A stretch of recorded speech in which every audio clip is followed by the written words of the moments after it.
The science is clear.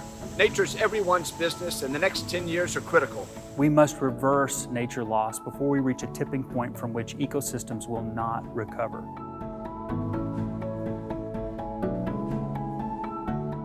We're proud of applying our science to drive innovation that helps reverse nature loss. How we can work together as a human community to respond fast, better. By recovering waste as a source of energy and a source for raw materials, we are preserving Earth's resources and shaping cleaner cities. Cost of inaction is too high when it comes to nature loss.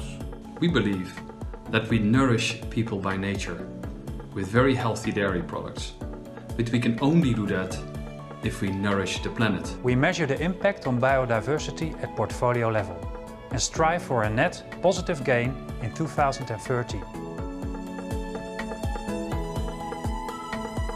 We need governments and policymakers to also be transformative and create new laws and frameworks, and of course in collaboration then with businesses that needs to step up with their actions and their commitments. Only by working together with governments, communities and societies will we be able to create a healthy planet for everyone. We need to develop and implement frameworks that integrate the value of nature in decision-making and global market mechanisms. Policies that make the best available technologies mainstream, transparently measure their impacts, and integrate sustainability into the education system.